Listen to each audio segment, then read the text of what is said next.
Olá, bem-vindas e bem-vindos à segunda aula do nosso curso de Teoria Estética de Theodor Adorno. E hoje a gente começa a falar especificamente do texto principal nosso, que é a Teoria Estética. Essa é a capa de uma das edições originais do texto. Este livro, infelizmente, não foi completado pelo autor. O Adorno, infelizmente, faleceu quando ainda estava para fazer os ajustes finais nele. Ele disse que, em termos de conteúdo, já estava tudo lá. Então a gente não perde muita coisa ao ler, tal como ele está hoje. E talvez ele fizesse algumas correções de estilo, retirasse algumas repetições que, porventura, fossem consideradas por ele como excessivas, fizesse alguns ajustes de rearranjo do material, na ordem, etc. Mas, de qualquer forma, nós temos uma versão já bem avançada do texto, então não tem muito problema. O texto contém um corpo principal, dividido em 12 seções, cada qual com vários ensaios. Ensaios que a gente fala são esses parágrafos enormes, de 3, 4 páginas, que configuram uma unidade temática específica. Tem uma miscelânea de tópicos que não se ajustaram totalmente a esta primeira parte, agrupada sob o título de Paralipômena, ou preâmbulo, formas preliminares. E depois uma introdução preliminar. Então o texto tem um corpo principal, essas 12 seções lidam com diversos assuntos e múltiplas formas de abordagem, e muitas vezes são muito repetitivas em algumas partes. É o caso de a gente pensar o quanto é que ele poderia, de alguma maneira, reagrupar essas falas relativas a determinados temas. De qualquer forma, o corpo principal do texto contém uma abordagem bastante robusta da arte, aborda diversas questões, desde os aspectos mais subjetivos até as questões formais, de sociedade, fazendo uma abordagem que mescla diversas correntes estéticas, marxistas, de epistemologia, fenomenológica, e ele dialoga essencialmente, ao longo de todo o texto, com duas estéticas, a de Kant e a de Hegel. Na medida em que for necessário fazer alguma referência a elas, tanto a Kant quanto a Hegel, a essas estéticas, eu vou falar alguma coisa, mas como a gente aqui está fazendo um curso mais introdutório a este livro, eu vou fazer essas observações só mesmo na medida em que forem necessárias e pontuar alguma coisa ou outra para poder continuar o fluxo da leitura. Estudaremos alguns ensaios representativos de grandes grupos temáticos, da relação entre arte e sociedade, linguagem do sofrimento, novo, negatividade e utopia, mimesis e racionalidade, expressão e dissonância, sujeito-objeto e expressão, bloqueio, transcendência interrompida, caráter enigmático, conteúdo de verdade, o absoluto, sobre o conteúdo de verdade das obras de arte, forma e conteúdo, caráter de linguagem e sujeito coletivo. Estes são temas, digamos assim, muito relevantes como contraponto àquilo que a gente falou na primeira aula, quando nós enfatizamos a crítica de Adorno ao esclarecimento, ao processo de racionalização ocidental, que culmina na ideia de mundo totalmente administrado, racionalidade instrumental, e um outro tópico que a gente não abordou, que é a indústria cultural. Este é um tema muito relevante dentro dessa filosofia da arte do Adorno, mas ela tem um núcleo temático muito específico, então eu vou evitar de abordá-lo. O próprio Adorno faz algumas menções ao longo aí do texto, de qualquer forma não vai ser viável a gente escapar totalmente deste tema. Como dissemos na primeira aula, a escrita de Adorno é muito peculiar, pois um argumento na maior parte do texto não sucede o outro como sua consequência, parecendo ambos justapostos sem concatenação argumentativa. Isso estranha muito quem está lendo, porque a gente normalmente acostuma a ler o texto seguindo uma ordem expositiva em que uma fala completa a outra em uma estrutura subordinativa. Quando há duas orações coordenadas, normalmente elas estão conectadas por algum tipo de passagem argumentativa. No caso de Adorno, não é muito o caso. Trata-se de uma escrita constelatória, em termos de constelação, agrupando temas e conceitos em um mesmo plano textual.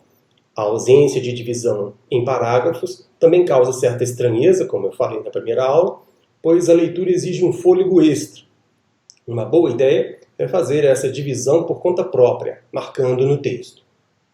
O título é indicativo não apenas do conteúdo, mas da forma, a saber, uma teoria que seja ela mesma estética, em seu tecido conceitual, suas ressonâncias temáticas, suas tensões internas, seus ritornelos, ou seja, seus retornos, seus silêncios, suas dissonâncias e suas resoluções. Então, um tópico bastante recorrente nos comentários deste texto é enfatizar o quanto que o título Teoria Estética aponta não apenas como um estudo sobre um objeto que é estético, mas como se a própria teoria fosse estetizada, ou seja, ela trouxesse para dentro de si, em sua articulação conceitual, algo da mimesis, algo do jogo das representações no plano em que ele acontece, e não apenas como uma referência conceitual a um objeto de estudo, de reflexão. A própria teoria, ela se faz estética nessa articulação constelatória. Então nós temos uma escrita que o próprio Adorno falou sobre Hölderlin como sendo paratática. Ele traz isso da poesia de Hölderlin em termos de uma escrita que não seja subordinativa o tempo todo. Algumas vezes, sim, claro, no meio de uma frase existem relações de subordinação, em que você tem uma relação de conclusiva, por exemplo, em que ele usa portanto, assim, etc. Você tem uma relação de subordinação. Mas, normalmente, entre uma frase e outra, há coordenação. Elas estão no mesmo plano de afirmação. Então, muitas vezes a gente espera da frase que ela desemboque numa conclusão, ou que ela desemboque numa adversativa, qualquer outro tipo de conexão, mas, interessantemente, isso não acontece. E a gente, então, fica, digamos assim, achando que o tempo todo vem novas ideias que se sucedem sem que a gente tenha um vínculo conclusivo definitivo. Esse aspecto dá a percepção de que se trata de um work in progress, quer dizer, de algo que é sempre feito, refeito, e de alguma maneira isso é próprio de algo da nossa experiência estética, ou seja, sempre em devir, como disse o Friedrich Schlegel, que é um teórico romântico muito importante, em que ele disse que o devir é característica própria da poesia, ou seja, que ela não se fecha, não seja conclusiva. Então é necessário ter um tipo de atenção, um tipo de abordagem com esse texto muito específico, muito sui generis. E uma coisa que eu gosto de fazer, e eu fiz ao longo de todo o texto, que é pegar em cada ensaio, que tem 2, 3, 4, 5, 6, às vezes 7 páginas, e dividindo o que seria uma paragrafação. Dentro desses ensaios, há divisões temáticas que poderiam nos fornecer uma agrupagem de parágrafos. E aí microtemas dentro do ensaio podem ser localizados e por nós, isso é uma boa coisa, porque isso envolve uma intervenção nossa, uma leitura atenta. Muitas vezes o texto de Adorno nem sequer nos dá a dica, por exemplo, de a que se refere uma conjunção como que, por exemplo. É muito difícil a gente ter assim, todos os ques igualmente claros a que ele se refere. Volta e meia a gente tem algum que diz respeito a um artigo feminino, masculino ou neutro, e a frase anterior tem, às vezes, 2 neutros, 3 masculinos e 5 femininos. E aí ele usa um que no caso aí, na conjunção relativa lá, no alemão seria o die, que diz respeito ao feminino, mas às vezes é estranho para qual ele se refere. Isso é muito paradigmático desses escritores que são exigentes para seus leitores. Quer dizer, eles exigem que a gente leia com atenção, de modo a nos solicitar uma atenção extra. Então, em vez de ir flutuando e lendo normalmente o texto, como nós já sempre fazemos, a gente é solicitado a todo tempo intervir com uma atenção específica para perceber passagem de tema, para perceber esse tipo de relação, de referência dentro de cada frase, etc. Então, para ler esse texto, tem que ter um pouco de paciência e uma dedicação e uma boa vontade, além daquilo que a gente normalmente já tem com textos usuais, que nós já estamos acostumados. Então comecemos. O primeiro item, aí, o primeiro ensaio que a gente vai ver é este aí, da relação entre arte e sociedade. E eu fiz a minha divisão, como eu falei, de parágrafos internos a este grande ensaio. Esse ensaio é grande, tem 6 páginas, e hoje nós vamos ficar só nele por enquanto. Os outros a gente vai andar mais rápido. Mesmo porque hoje é a primeira aula, é necessário ir como um adágio, né, e não como um allegro mais rápido. Então, o primeiro item temático dentro desse ensaio, que fala, obviamente, da relação entre arte e sociedade, é de refração e identidade estética. Este primeiro tópico fala de um tema tradicional da estética e é significativo para Adorno, a autonomia estética, a autonomia da arte. O argumento central, a se repetir neste ensaio, não só nele, mas em outros também, é que as obras de arte têm uma vida em segunda potência. Apenas se refratam. Elas têm essa vida em segunda potência? Apenas, tão somente, se refratam, quebram, modificam a relação dos seres na relação empírica e, ao mesmo tempo, conservam algo desta mesma realidade. Um conceito central na argumentação é o da sublimação, cuja origem é seu emprego na química, mas principalmente na psicanálise, no caso de Adorno. Não existe uma sublimação total, ou se ela existisse, fracassaria. O que foi sublimado permanece, mesmo refratado, em outro plano. Então esse é um elemento fundamental e que mereceu ser usado aqui como primeiro tópico, porque é um lema de toda a teoria estética do Adorno, não só o do livro, mas toda a filosofia da arte dele. Por quê? Apesar de hoje em dia nós já estarmos acostumados a falar de que a arte não é totalmente desconectada da vida, nós queríamos falar da arte como vinculada aos nossos modos de relação com a realidade, que a arte não deve ser algo totalmente desconectado da nossa realidade, tal como ela é vivida em termos de história, política, social, etc. Adorno, nessa época, em 1969, falava que a arte precisa se desconectar da realidade para que ela seja o que ela é. A separação é necessária para que a arte diga algo sobre o real diferente do que seja a própria realidade. E o conceito de refração demonstra isso, é uma espécie de quebra. Nós sabemos que a refração na física significa um raio de luz que incide em um outro meio e ele quebra a sua direção.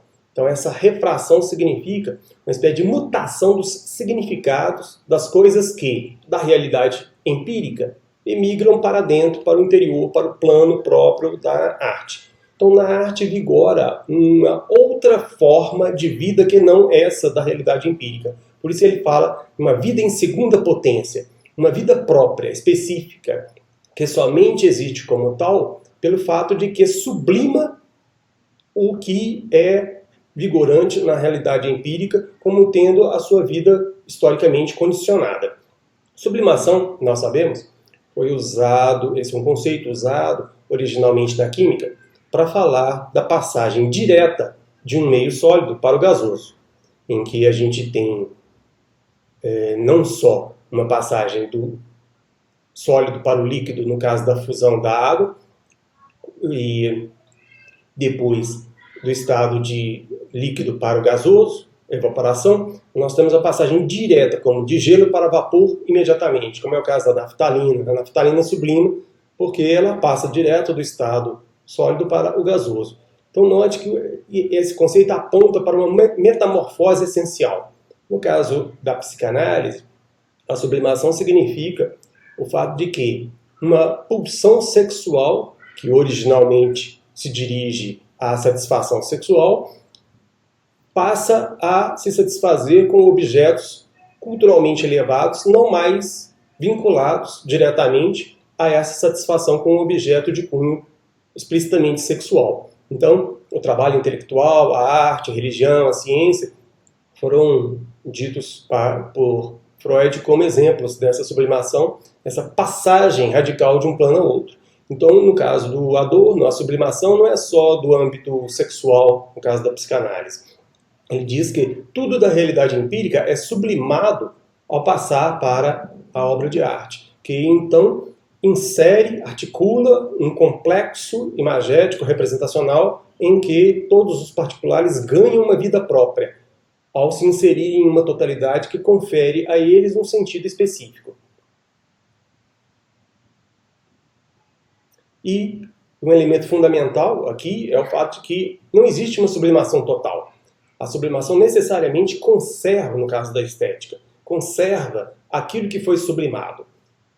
A sublimação e a refração não significam ruptura total, não significam deixar para trás tudo aquilo que há de significação, de sentido empírico social já estabelecido. Então a obra de arte nunca consegue uma sublimação total. Se ela conseguisse, ela iria anular a sua diferença perante a realidade empírica.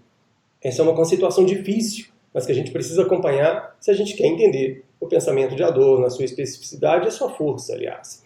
Que é isso. Se a obra de arte fosse 100% sublimada, se ela fosse 100% refratada, quebrada, rompida em relação à realidade, curiosamente, ela iria deixar de ser diferente em relação à realidade empírica. Ela iria se tornar uma coisa como outra qualquer. Ela iria se transformar em mais uma das coisas que não tem expressividade. Então, muito da diferença da arte em relação a tudo mais que existe na realidade, seres humanos, formas culturais, objetos, etc., essa diferença da arte está fundada no fato de que ela mantém um diálogo com aquilo que ela sublima. E esse diálogo, essa interpelação da arte, demarca algo que lhe é próprio. Eu fiz essa divisão interna aqui só para facilitar a refração e identidade estética. O I1 aqui já demonstra isso, né? Isso aponta para esse primeiro slide. O segundo, dentro dessa temática, essa sublimação implica a constituição de uma identidade estética, diferente da que impera na realidade empírica. Nesta, todas as coisas são identificadas pelos conceitos, de forma exógena, de fora para dentro, e assim violenta, que nivela e, portanto, abstrai as particularidades, diferenças e contradições. A obra de arte, diferentemente, é idêntica a si mesma, ou seja, não tem seu sentido absorvido por conceitos prévios. Cada uma delas funda seu próprio conceito, em termos kantianos. Cada uma é um exemplo de uma regra universal impossível de ser conceituada e comunicada. Esse é um conceito difícil aqui na teoria estética. O que Adorno vai dizer é o seguinte: todas as coisas na realidade empírica, incluindo nós, seres humanos, objetos e tudo mais, obtêm uma identidade por algo que lhe é exterior. O conceito, o sentido, a linguagem, toda a trama que nós temos em termos de pensamento abstrato é usada para identificar a coisa a partir do modo como nós pensamos, percebemos, assimilamos todas essas coisas, objetos de conhecimento. Então a identidade de tudo, na realidade, é dada por algo que não é a própria coisa. Ela é identificada à medida em que a gente toma todas as suas categorias, as suas características, etc., e unifica a partir de uma rede categorial. É o que Adorno chama de pensamento classificatório.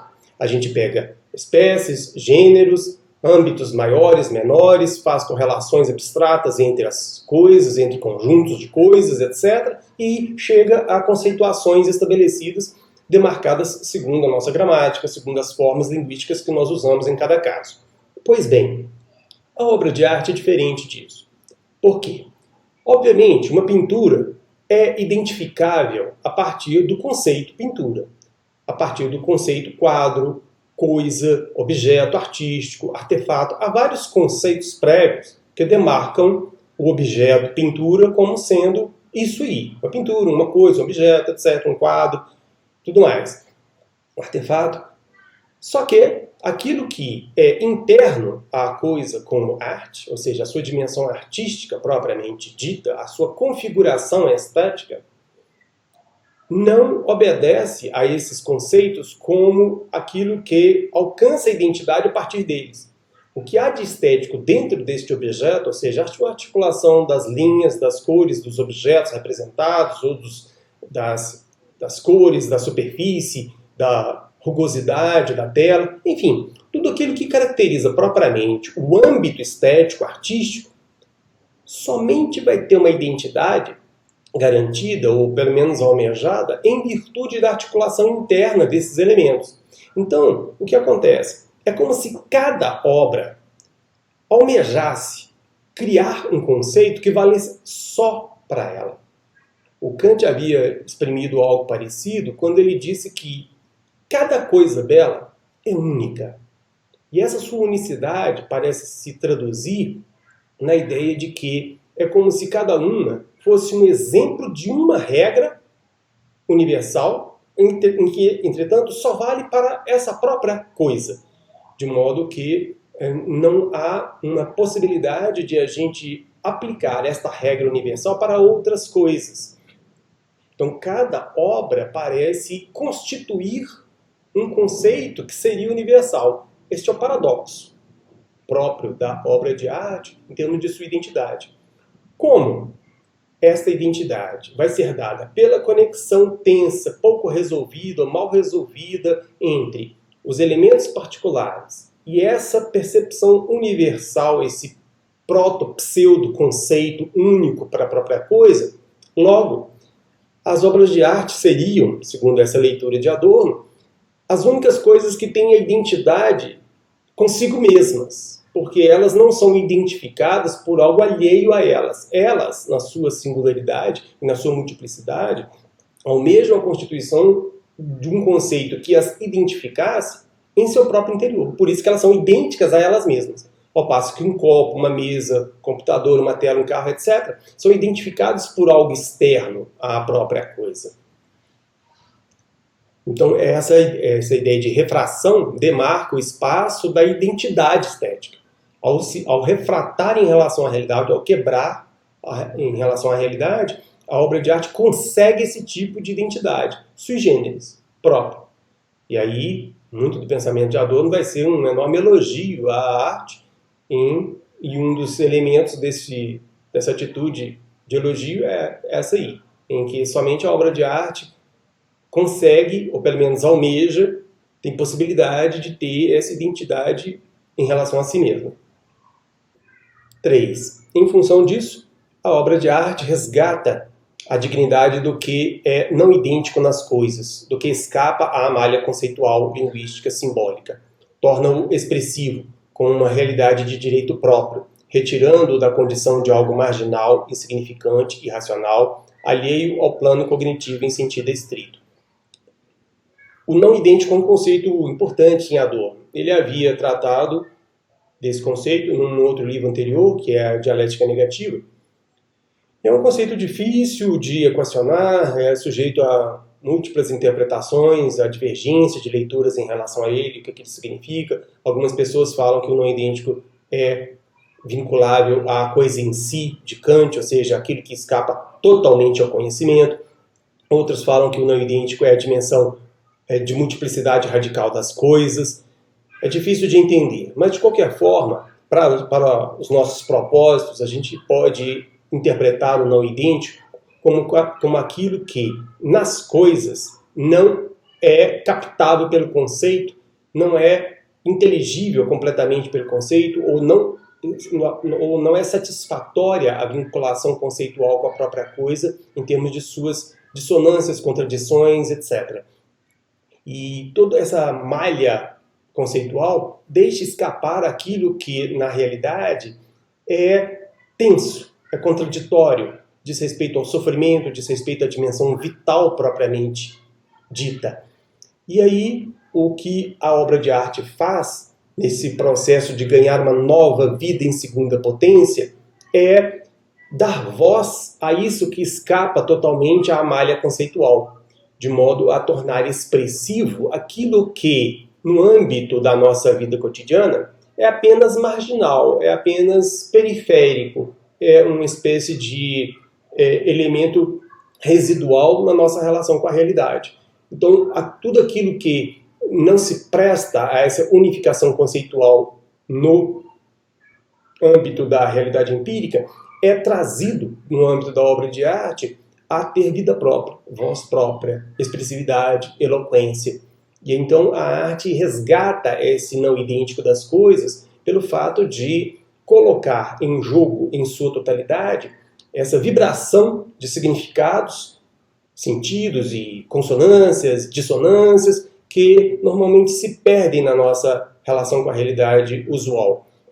A gente costuma dizer que a nossa percepção da realidade é sempre interessada, dirigida, condicionada, já habituada a uma inércia de concepção de mundo que faz com que a realidade já seja sempre esquadrinhada segundo modelos perceptivos muito bem estabelecidos, muito bem articulados dentro de uma lógica social, coletiva, historicamente sedimentada. Isso faz com que nós sejamos sempre pobres na nossa percepção de mundo. A nossa corporeidade, a nossa percepção, a nossa sensibilidade, sentimentos, as nossas emoções. Existe um oceano de significações a cada segundo da nossa percepção consciente e inconsciente, de vigília e do sono, que fica fora daquilo que nós podemos perceber com a suficiente vivacidade. Muita coisa é colocada na lata de lixo de nossa percepção e não é trazido a uma consciência de seu significado pujante, próprio, específico. No caso, a arte, ela traz para o âmbito consciente, traz para o âmbito da nossa percepção vivenciada como tal, esses restos, esse restolho, aquilo que é deixado de lado na nossa percepção sensível.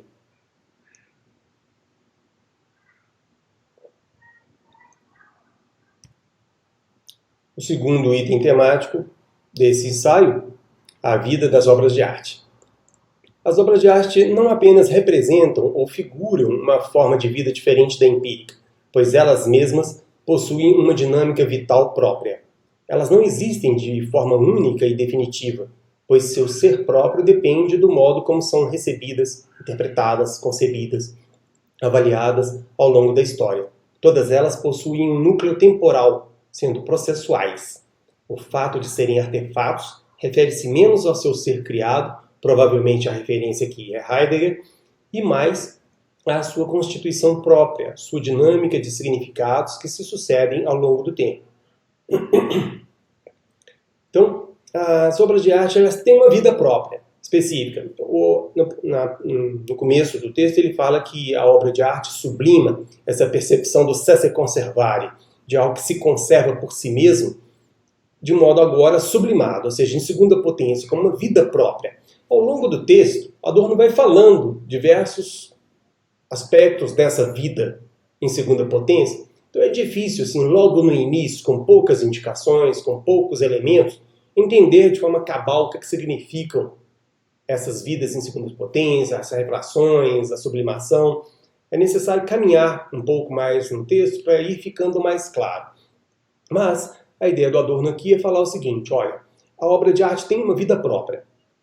Ela não é algo estabelecido de antemão, de forma definitiva, para todo sempre.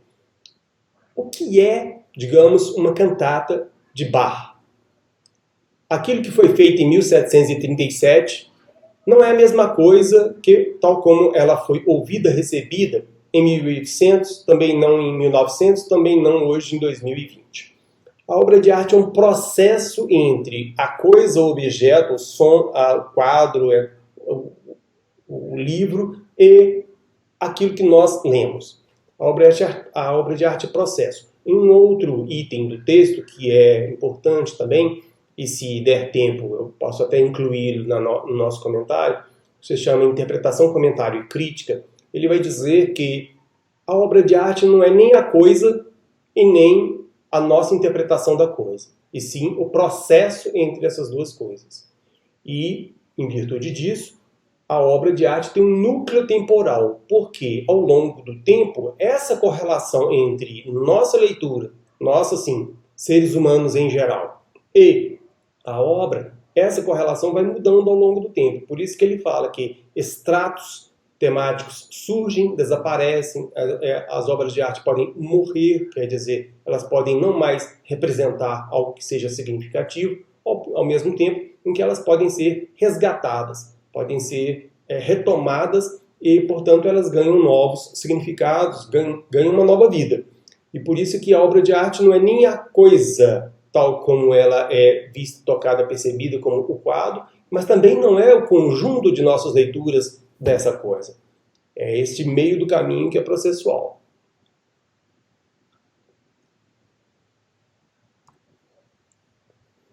E aqui um tema maior, dentro desse ensaio, que é linguagem, comunicação e vida. No primeiro slide aqui, talvez influenciado por Kant e Nietzsche, Adorno vincula intimamente arte e vida, mas o faz a partir dos conceitos de linguagem, expressão e comunicação. As obras vivem pelo modo com que os particulares nelas são eloquentes, falantes, expressivos, têm voz própria. Falam como se quisessem dizer algo por si mesmos, exprimindo sua particularidade. Cada um deles comunica ao outro este seu ser próprio, ao mesmo tempo em que adquirem esta eloquência por sua vinculação à totalidade da obra. Esta, a totalidade, por sua vez, alcança sua eloquência em virtude de sua recusa de comunicação com a realidade.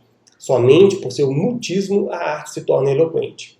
Então esse é um outro ponto importante aqui na filosofia de Adorno e particularmente empregada aqui em relação à arte, é que a arte tem a ver com a expressividade. O que é expressivo na obra de arte tem a ver com o seu ser vivo, com o fato de viver. Em vários momentos aqui desse texto, ele vai falar do quanto que a obra de arte ressoa o ser vivo. Isso Kant já havia falado quando ele escreve um texto, A Crítica da Faculdade de Julgar, e a primeira parte é sobre o belo e a arte, e a segunda parte é sobre a vida. Tem algo que irmana esses dois planos, que é o fato de ambos dizerem respeito a uma finalidade imanente, uma autotelia, uma finalidade que não é externa à própria configuração, seja de um objeto artístico como belo, seja de um organismo. O organismo também tem uma finalidade imanente a ele, pelo fato de que ele tem uma lógica própria de constituição de suas funções, de seus órgãos, etc. Da mesma maneira, a obra de arte tem uma finalidade imanente em sua orquestração de seus elementos materiais, não se submergindo a uma finalidade externa. É aquilo que Kant havia falado como de uma finalidade sem fim, uma orquestração finalística de todos os elementos internos de uma coisa bela, seja um objeto da natureza, como uma rosa, uma montanha, e seja um objeto artístico. Articula-se finalisticamente sem servir a um fim externo, como é o caso de uma casa, uma igreja, uma mesa e etc. E aqui o Adorno vai falar dessa dimensão de finalidade intrínseca do objeto, arte, mas vai falar disso a partir do conceito de comunicação, de eloquência, de linguagem. Ele vai dizer, muito do que caracteriza propriamente a vida é o fato de que o ser vivo quer falar, quer se exprimir, quer dizer de sua condição sofrida, quer dizer de suas contradições. Não há vida sem oposição conflitiva entre devorar e ser devorado, ocupar o mesmo espaço, de modo que tudo que tem vida existe em função de inúmeras formas de contradição, seja interna do seu organismo, porque nós sabemos que todo organismo é composto de uma miríade de elementos, mesmo que seja unicelular e tem diversas organelas citoplasmáticas, que fazem com que a vida seja um aglomerado de outros elementos em tensão constante. Então a vida é um acúmulo de tensão, devido ao fato de que os diversos componentes que animam esse ser lutam reciprocamente para ocupar seus espaços, para consumir energia em relação aos outros, etc. Então a vida significa um tensionamento constante de elementos contraditórios que lutam por ocupar o mesmo espaço. Ora, isso vale para a arte também. E nesse aspecto, só que diferente do organismo, que tem uma concretude específica na sua articulação interna, a obra de arte é mera imagem. Ela tem um outro plano de significatividade que faz com que ela tenha uma vida própria específica. E no caso da vida em sentido literal, dos organismos, dos seres vivos, eles são mudos em relação àquilo que os acomete em termos de sua compleição, de sua dinâmica de vida própria.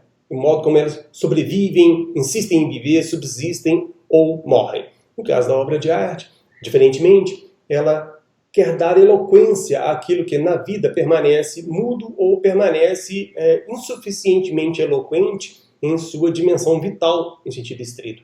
Então a obra de arte tem uma vida em outro plano em que a multiplicidade não é afogada na materialidade desses conflitos, porque a obra de arte é a mera imagem.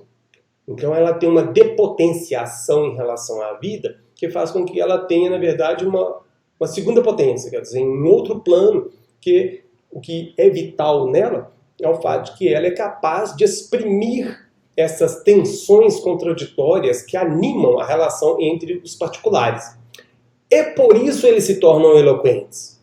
Eles são trazidos à tona em termos de sua vivacidade de experiência, das suas formas de articulação, tanto internas entre si, quanto deles para com a totalidade.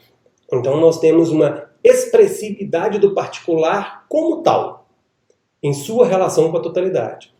Essa é uma conceituação difícil de acompanhar em grande medida, mas o princípio geral não é difícil de articular, que é o quê?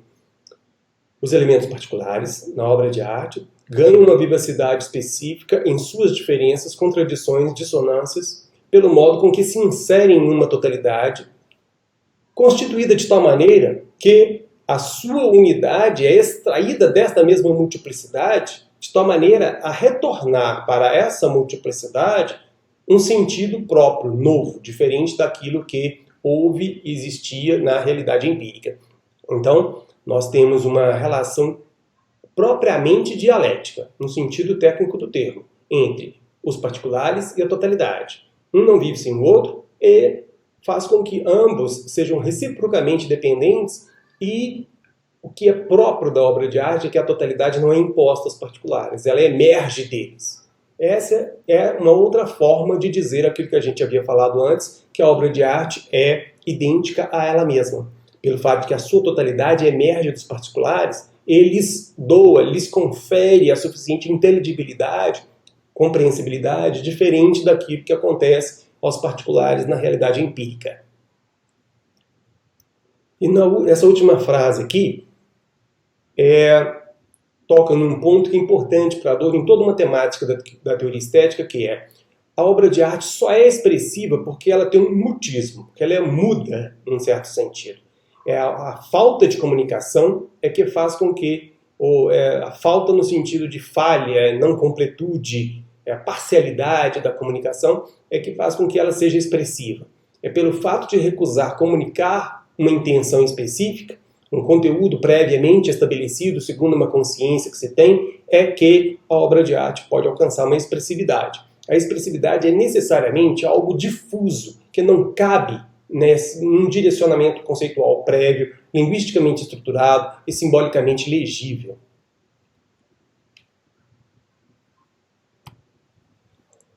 Na realidade empírica, ao contrário, reina, por assim dizer, uma ordem caótica, que é um conceito bastante paradoxal, contraditório. Mas é fácil de entender esse conceito. A tudo se impõe uma unidade que violenta as particularidades, enquanto nada parece unificar-se ao redor de um sentido, legitimação ou razão de ser. Em outras palavras, trata-se de uma ordem que não se legitima por seus próprios meios, não extrai sua razão de ser daquilo sobre o qual ela é exercida. Adorno não chega a dizer ordem caótica, pelo menos não me lembro de ele ter usado essa expressão. Eu estou empregando aqui para pontuar essa ideia desse texto, dessa parte do texto, que me parece significativa em relação ao que está sendo falado. Porque, na realidade empírica, o que nós temos é uma ordem caótica porque é uma ordem imposta sobre as coisas, de tal maneira que entre elas não existe uma articulação viva que lhes confira um sentido em sentido enfático, um sentido segundo uma ordem harmônica. Trata-se de uma ordem unitária que não deixa espaço para que as particularidades se exprimam como tal em suas diferenças e singularidades. e essas diferenças e essas singularidades possam constituir por elas mesmas uma unificação que não seja essa já previamente estabelecida pelos conceitos.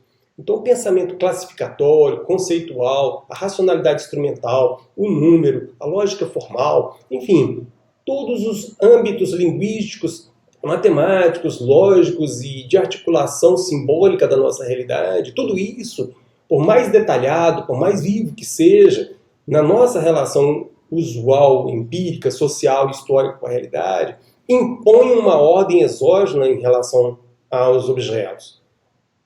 E faz com que esta ordem essa ordem impede que os objetos tenham uma conexão que seja harmônica. E aí a ideia do Adorno é que quanto mais impera uma ordem, menos harmonia há.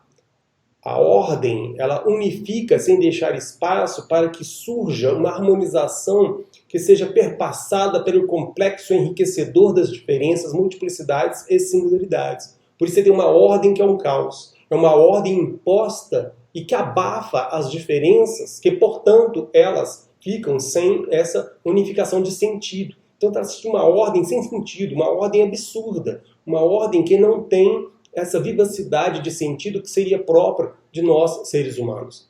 É uma ordem desumana. Isso pode ser muito comparado àquilo que o Freud falava do recalque. Trata-se de, no caso do recalque, um tipo de abafamento, de um soterramento de representações que fazem com que, em plano aparente da vida, da consciência, da vida desperta, tudo esteja bem. Mas no oceano de conteúdos inconscientes reina o absurdo caos, as contradições e formas que vão desembocar nos sintomas neuróticos, na alucinação, nas psicoses, nas neuroses e etc. De modo que, aí, no caso, existe uma ordem conceitual conscientemente estabelecida sobre um oceano de coisas que são caoticamente situadas sem que a gente, do ponto de vista consciente, tenha relação direta, consciente, específica com este oceano de representações caóticas, conflitivas, neuróticas, psicóticas, uma série de outras coisas. Forma e conteúdo. Conteúdo aqui, Inhalt. Como nós veremos mais à frente, existe uma outra palavra para conteúdo, que é Gehalt, e no momento próprio a gente vai falar da diferença entre esses dois conceitos aí. Mas por enquanto todas essas relações são só de Inhalt mesmo, e esse conteúdo, esse Inhalt, designa tudo aquilo que é pré-estético, social, histórico, linguisticamente já estruturado, é digamos assim, um conteúdo socioempírico, historicamente já pré-existente à obra de arte. Então, a articulação formal das obras é o que estabelece o plano de refração perante a realidade empírica. Né? Então aqui a ideia de refração volta e a ideia de que a articulação formal é que vai refratar a relação da obra com a realidade, ou vai refratar o significado das coisas da realidade pré-estética, empírica, ao adentrarem na obra. Cada uma das obras, se institui como tal em virtude dessa unidade alcançada pelos particulares em cada uma. Ao contrário de estéticas formalistas, como a de Kant e a de Roger Fry, que insistem em um valor quase absoluto destes componentes formais, a estética de Adorno diz que esses componentes formais, são fruto da sedimentação histórica de conteúdos socialmente vividos. O exemplo da música é didático. Mesmo sendo uma arte não figurativa, como jogo de impressões sonoras, ela deriva sua lógica compositiva em grande parte dos rituais de culto e de dança, que passam por um processo de depuração formal ao longo de séculos até chegarem às suas configurações puramente musicais. A pintura abstrata pode ser compreendida a partir de um raciocínio análogo. A experiência da pura visualidade geométrica ou gestual deriva de uma longa tradição da pintura figurativa em diálogo íntimo e intenso com a natureza. Então, as obras de arte são, desde Kant, qualificadas muito pelo fato de que são um conjunto articulado de elementos formais.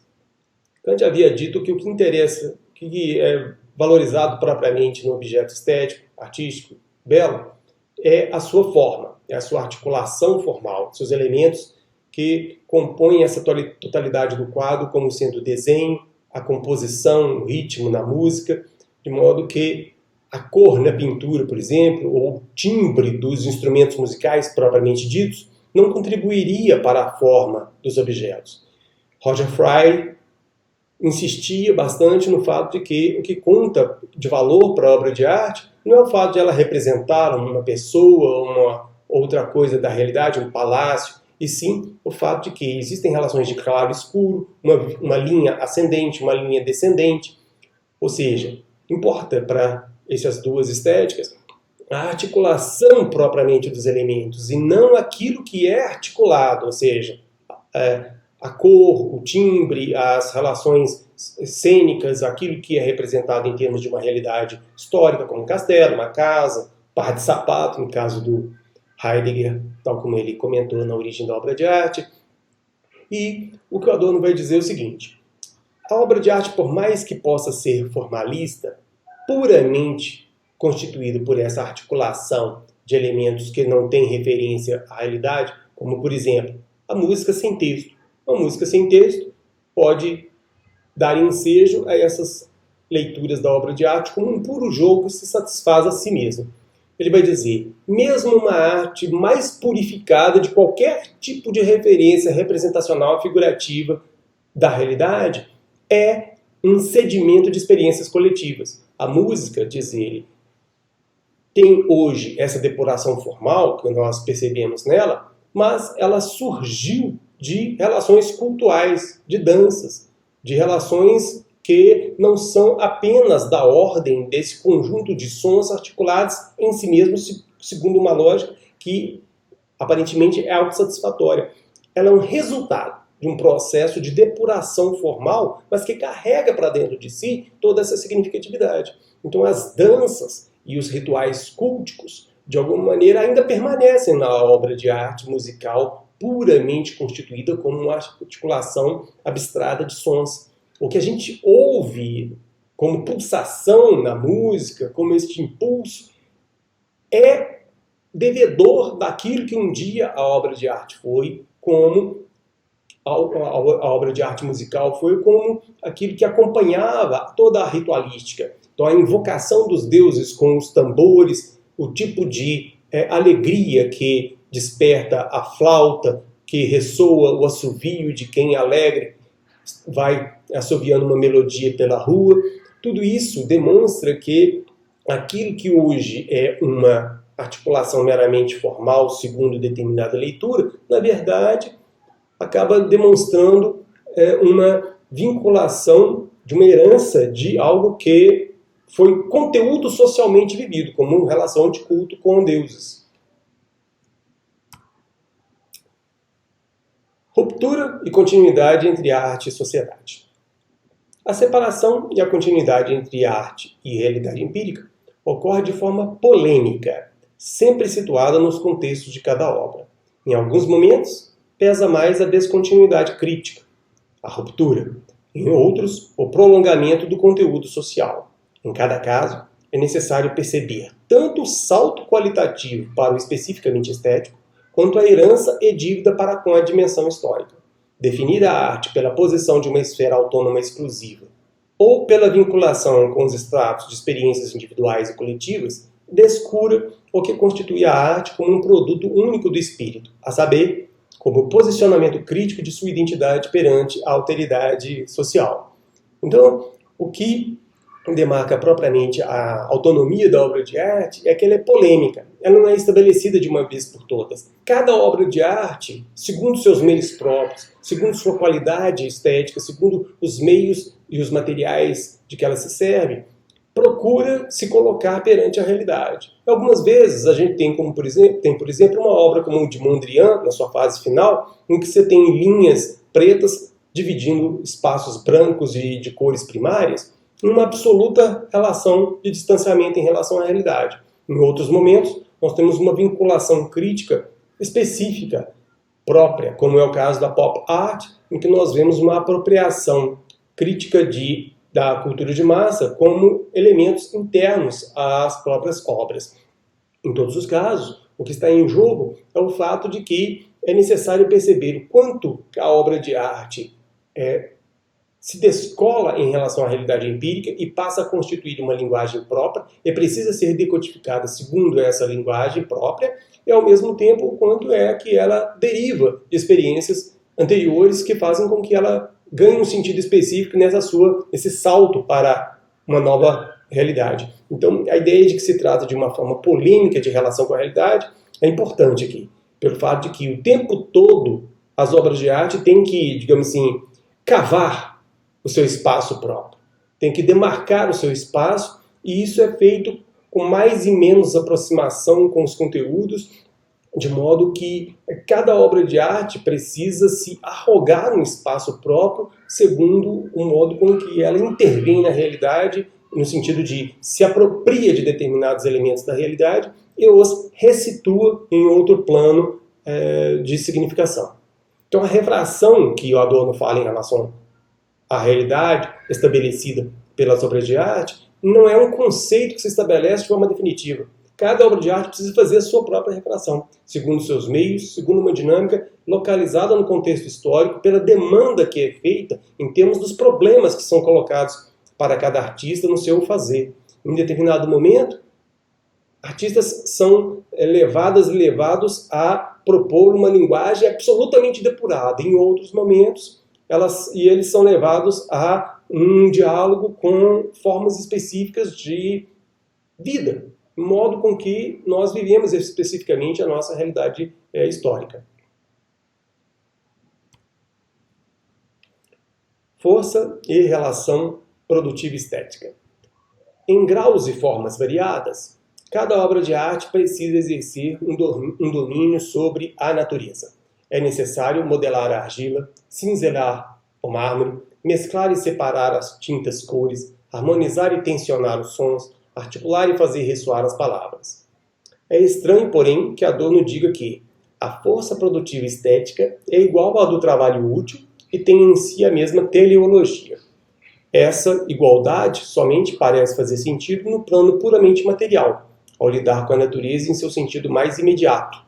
Ocorre que, sendo qualificada como estética, esta força produtiva já deveria ser pensada a partir do que se quer com tais materiais, para além da mera disposição empírica da matéria.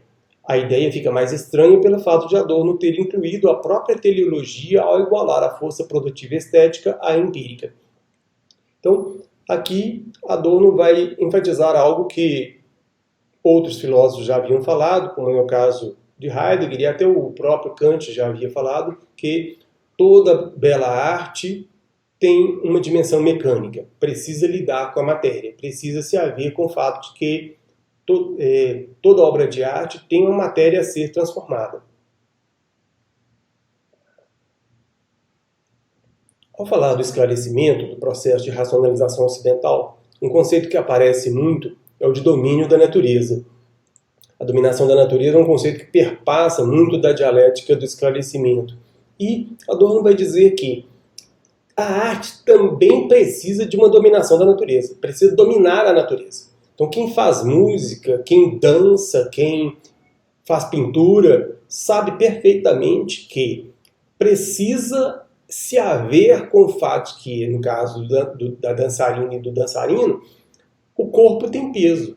Os músculos aguentam determinada movimentação ou não aguentam uma outra movimentação. O peso impede um determinado salto, quer dizer, existe matéria, existe a natureza, e essa natureza precisa ser dominada. Até na arte, talvez que ligue menos com a natureza, que no caso é a poesia, ainda existe a dimensão material, que é o fato de que nós lidamos com palavras, sejam elas representadas graficamente, sejam elas representadas no plano da fala. De qualquer forma, existe uma dimensão material de natureza que precisa ser dominada. Agora, aqui é estranho, e eu fiz questão de enfatizar, é o quanto que essa expressão, a força produtiva estética, é igual ao do trabalho útil e tem em si a mesma teleologia. Por quê? Essa igualdade só faz sentido se a gente pensar na mera relação útil, né, de nós nos apropriarmos de um determinado material, no caso de uma escultura ou pintura, da mesma forma que nós faríamos para fazer um objeto útil ou para fazer alguma outra coisa que não seja propriamente arte. E da mesma maneira que isso poderia igualar a uma obra de arte. Ora, esse tipo de equalização não faz muito sentido, porque o que conta como força de produtividade estética, já qualificada como estética, significa que não tem a mesma teleologia, ou seja, a finalidade. A finalidade do domínio da natureza na arte não é de produzir algo útil, que tenha um sentido pelo modo com que vai servir a uma determinada finalidade, a um determinado propósito. Então, essa expressão do Adorno aqui me causou estranheza e eu quis pontuar, né, para poder demarcar. Arte e esclarecimento. A arte é ao mesmo tempo autônoma e um fato social, transcende e é imanente ao real. Ela significa uma neutralização, uma secularização do que outrora foi experimentado pelos seres humanos como forças anímicas, tanto sobrenaturais quanto mescladas à natureza. Ao contrário, porém, dos rituais mágicos que proporcionavam esta vivência ambígua de forma positiva, literal, a arte se mostra produto do esclarecimento ao não simular esta presença corpórea, concreta, do estremecimento mítico diante da presença do radicalmente outro aqui e agora.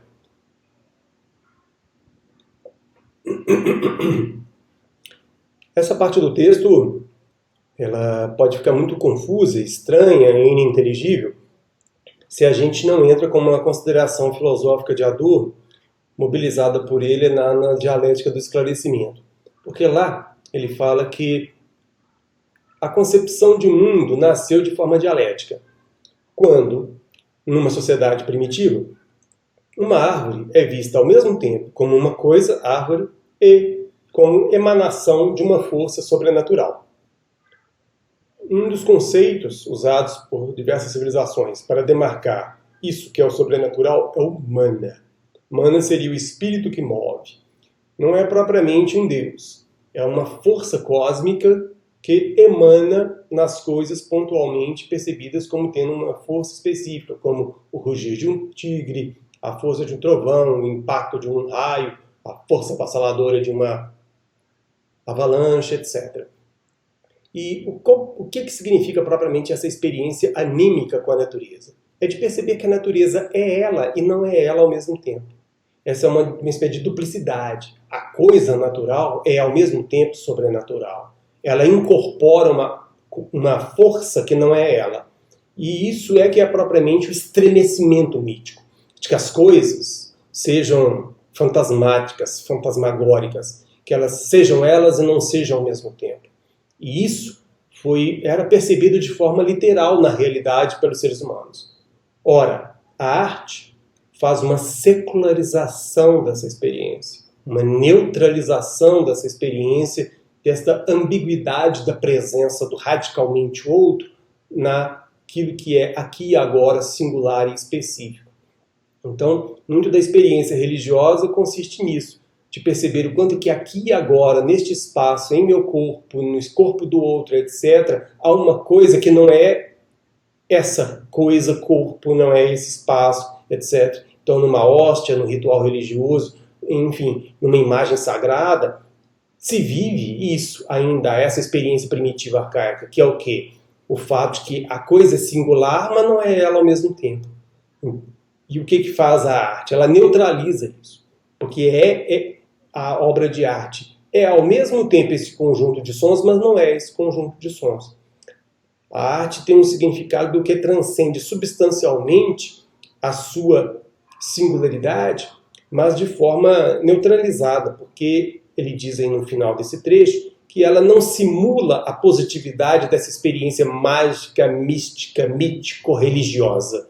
Ela não simula isso. Para Adorno, a magia, essa relação com a transcendência encarnada aqui, agora é a pura e simples mentira, a falsidade.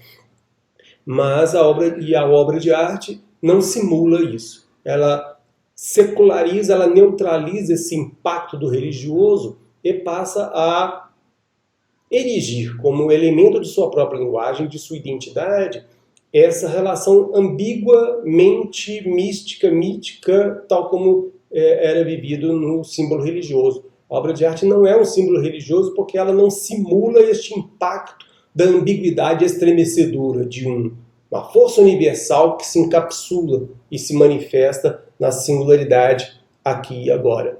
Por isso, a obra de arte é dita como fazendo parte do esclarecimento. Ela é uma forma de racionalização.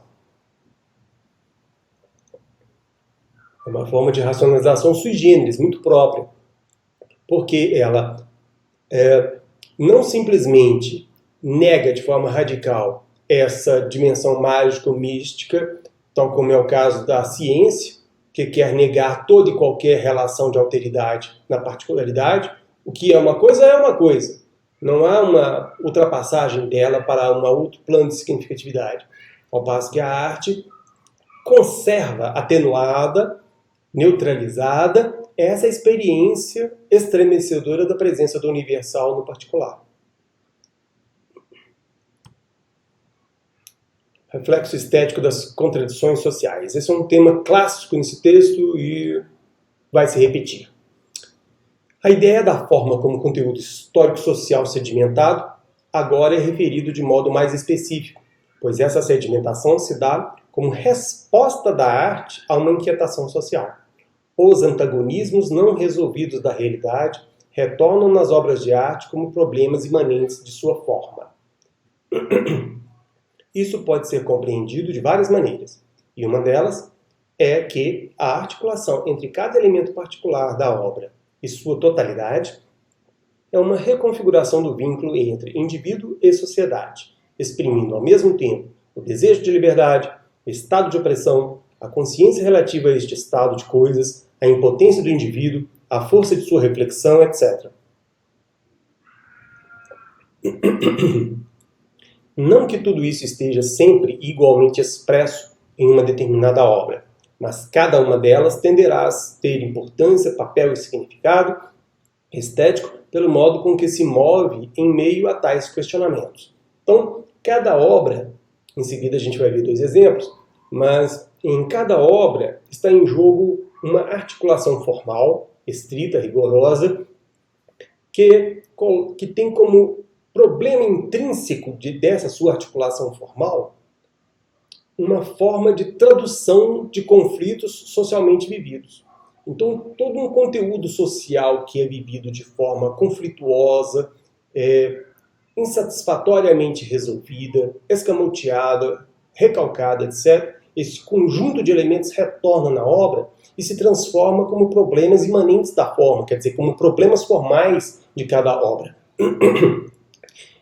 Os conteúdos sociais não apenas se sedimentam como algo que encontra uma ressonância ali, mas eles são questionados. A obra de arte responde como problemas de sua forma, como tensões inerentes a essa sua articulação unitária. Ela responde a tudo isso com esses problemas dessa articulação unitária, fazendo com que, então, haja uma mutação substantiva daquilo que é vivido na realidade como problemas históricos, sociais, etc., e aquilo que é vivido na obra de arte como problemas de articulação estética, formal, com problemas de forma. Então, um músico articula determinados elementos formais, musicais, puramente sonoros, como resposta a determinado tipo de tensionamento social que é vivido no âmbito da história, no âmbito da nossa sociedade, tal como nós experimentamos no nosso dia a dia. Então aqui, só que em vez de música, eu peguei 2 pintores para falar deles de forma mais fácil aqui. Primeiro, Kazimir Malevich. Kazimir Malevich foi um pintor russo que nasceu no final do século XIX e essas pinturas se deram por volta de 1915 até 1940 e elas demonstram um formalismo radical. Formas puramente geométricas, dispostas em um plano, sem nenhuma reverência figurativa, para além dessa articulação de índices geométricos abstratos, é uma pintura abstrata feita com elementos que são eles também abstratos. Cores chapadas, com muito pouca significatividade à variação dos tons no interior de cada uma dessas obras geométricas, e nós podemos traduzir, enfim, ou interpretar, ler esta obra, que é uma construção suprematista, a partir das tensões que cada massa produz, como, por exemplo, esse traço no meio pode ser lido como uma espécie de apoio visual para todas essas massas que são dispostas em termos diagonais. E essa barra preta, ela seria uma espécie de contraponto de repouso para tudo aquilo que é visto, lido, percebido como de movimento pela sua dimensão em diagonal. Só que, bom, vamos passar para o outro também, que é o suprematismo dinâmico, do Malevich também, e a próxima também é. E aqui nós temos também esses elementos dispersos, e eles, na sua geometria, são seres abstratos, que também não têm nenhuma relação figurativa com a realidade externa, só que agora eles todos, por assim dizer, estão articulados, todos, assim, a maioria está articulada ao redor desse triângulo com uma tonalidade mais clara, que unifica, em grande parte, este movimento de dissolução desses componentes formais. Aqui é outra composição suprematista, e agora a gente tem um peso muito grande de uma figura que congrega, que condensa muito da visualidade, né, do quadro, que também ainda é muito dinâmico, e tal como aquele primeiro, contém esse elemento intermediário, que é esse listra azul aí, que, por assim dizer, pontua um momento de repouso em meio a essa toda a dinamicidade, este movimento que é sugerido e evocado por essas formas geométricas. Pois bem, tudo isso a gente poderia ler desses quadros como sendo propriamente uma articulação formal, puramente geométrica, cerebral, que não tem nada a ver com a realidade.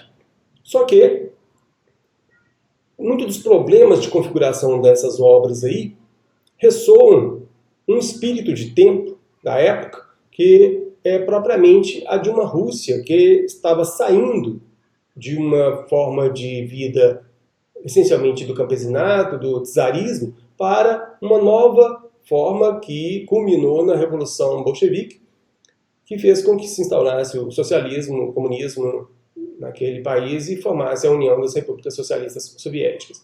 Então nós vemos aqui uma espécie de refração, uma espécie de retorno formal de um complexo de vida socialmente estabelecida, que é o de um mundo que se desmembra, que se desfaz, e ao mesmo tempo um mundo que almeja uma espécie de unificação.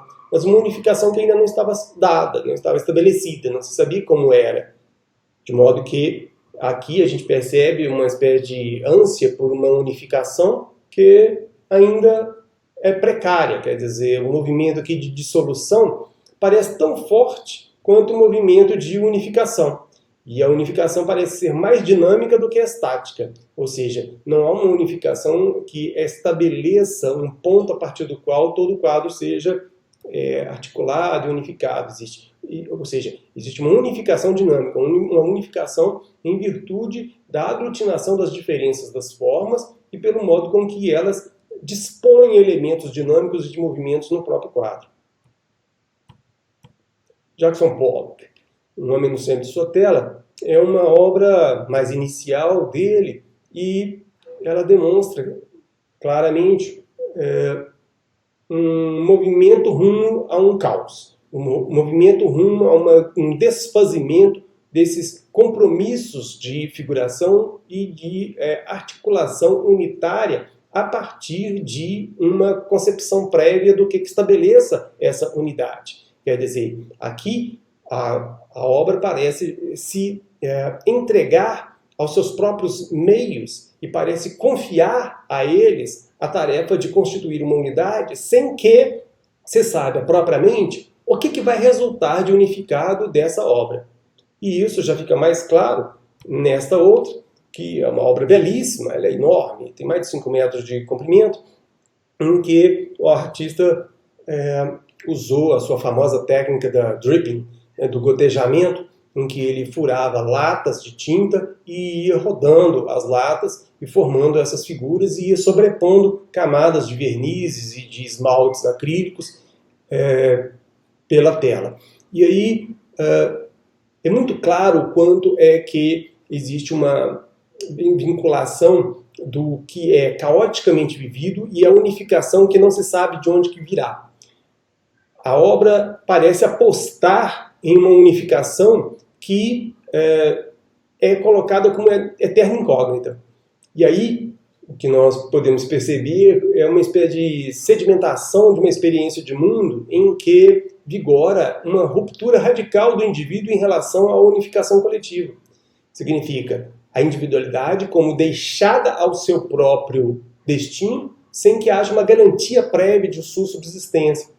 Nós sabemos que o Pollock teve problemas com alcoolismo e suspeita-se de que ele sofria de psicose maníaco-depressiva ou conflito bipolar, e muito das obras de arte parecem testemunhar isso, que é uma condição social própria do século XX, que é a percepção do quanto que o sentido próprio da vida individual está sempre em xeque, não é salvaguardado pelo aquilo que a sociedade seja capaz de conferir, emprestar a nós previamente. Uma espécie de abandono do sujeito ao seu próprio caos pulsional, psíquico, emocional, sem que haja uma percepção de unificação previamente estabelecida. É como se houvesse uma espécie de desespero pela articulação de um sentido que nunca é alcançado de forma definitiva, cabal e positivamente instituída como tal. Por lidar com problemas de fronteira, expressão e desafio de contradições sociais historicamente sedimentadas, a obra de arte ultrapassa o princípio conhecido como l'art pour l'art, arte pela arte, criticado várias vezes por Adorno. Este princípio não deve ser atacado de forma moralista, como se fosse um dever da arte referir-se diretamente à situação social. Sem levar em conta a mediação formal, qualquer leitura da arte que lhe impute algum compromisso moral, político, social, etc., necessariamente lhe retira sua especificidade e, assim, sua importância. Em outras palavras, para falar do vínculo entre arte e realidade, é preciso também dizer de sua separação. Então, esse princípio da arte pela arte, que foi defendido, por exemplo, pelo Paul Valéry, é criticado ao longo da teoria estética do Adorno, mas não como algo simplesmente falso em si e que não mereça ser considerado. Porque ele vai dizer que a obra de arte necessariamente precisa dessa ruptura, precisa se haver com a imanência dos seus elementos, desse jogo dos seus elementos materiais internos. Só que ele vai dizer que a negação deste princípio da arte pela arte não pode vir por moralizar o debate em relação à arte e dizer a arte precisa dizer da realidade, a arte precisa falar do mundo, do modo como os seres humanos vivem. A arte totalmente abstrata, puramente formal, desconectada de seus elementos de conteúdo histórico, é uma arte que não tem valor nenhum. Ele vai dizer, não, a arte digna do nome, a grande arte, necessariamente tem vinculação com a realidade. Necessariamente. Ela sempre vai dizer de contradições sedimentadas em seu interior, e essa forma de fazer essa vinculação com a realidade, essa refração, este salto para o âmbito interno da obra de arte, demonstra o quanto que a obra de arte nunca se desconecta totalmente dessa realidade no qual ela está. O que pode nos fazer perceber uma desconexão total em relação à obra de arte é uma determinada forma de leitura dela, como é o caso desse princípio da arte pela arte, de fechar os olhos a esta herança social histórica que toda grande obra de arte necessariamente tem. Então o que Adorno está nos dizendo é o seguinte: a gente não deve cobrar de nenhuma arte um compromisso social prévio, como se a obra de arte pudesse ser um jogo que se satisfaz em si mesmo e por si mesmo. Ele vai dizer, essa autossatisfação da obra de arte consigo mesma somente existe na teoria sobre a arte e não na própria arte. E aí ele vai dizer, a grande arte sempre vai ser uma forma de sedimentação desses conteúdos sociais. Sim, chegamos ao final. Esse aqui é o último slide.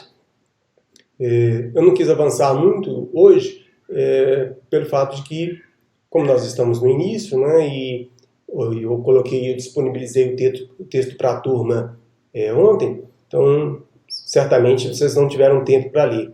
E para quem não está na turma, que vai ver este vídeo apenas no canal do YouTube, eu vou deixar nos comentários o link com o texto em que eu fiz a revisão da tradução originalmente existente, uma tradução portuguesa.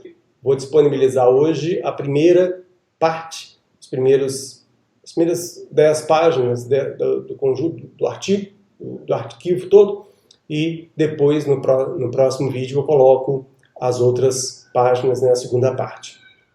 Até mais.